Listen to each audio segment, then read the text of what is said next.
ত্রয়োদশ জাতীয় সংসদ নির্বাচনকে নির্বিঘ্ন করতে আইন শৃঙ্খলা বাহিনীর মহড়া চলছে সিলেটের জেলা স্টেডিয়ামে। সেখানে রয়েছেন সহকর্মী সন্দীপন শুভ। বিস্তারিত জানবো শুভর কাছ থেকে। শুভ, জানাবেন মহড়ায় কি কি বিষয় তুলে ধরা হচ্ছে?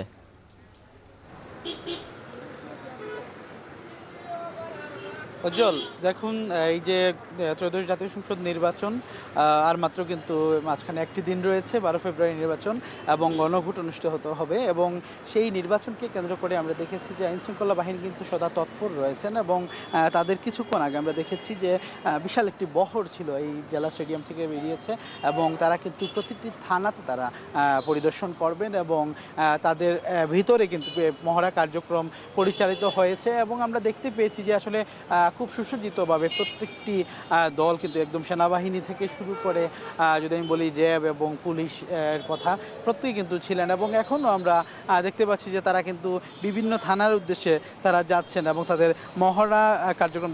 এর আগে যদি আমি সকালের কথা বলি, সকাল থেকে আমরা দেখেছি বিভিন্ন জায়গায় তল্লাশি চলছে এবং তাদের যে নিরাপত্তা ব্যবস্থা সেটি কিন্তু তারা ইতোমধ্যেই নিশ্চিত করার জন্য চেষ্টা করছেন।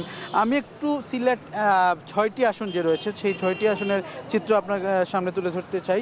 সিলেটের এই 6টি আসনে মোট কিন্তু 1016টি কেন্দ্র রয়েছে। এর মধ্যে শুধুমাত্র সদরে এবং নগরীতে কিন্তু 294টি কেন্দ্র রয়েছে এবং এখানে 95টি ঝুঁকিপূর্ণ কেন্দ্র রয়েছে।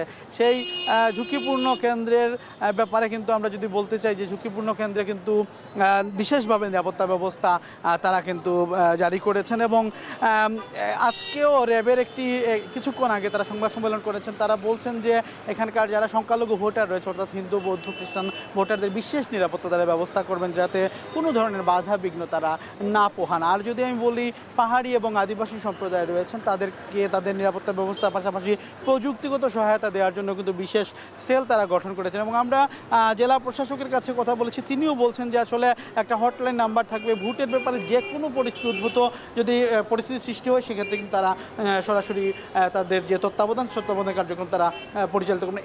এই ছিল আসলে সিলেটের নিরাপত্তা ব্যবস্থা এবং আইনশৃঙ্খলা বাহিনীর কার্যক্রম নিয়ে আমার কাছে সর্বশেষ তথ্য। সন্দীপন শুভ জানাচ্ছিলেন সিলেট থেকে নির্বাচন প্রস্তুতির খবর।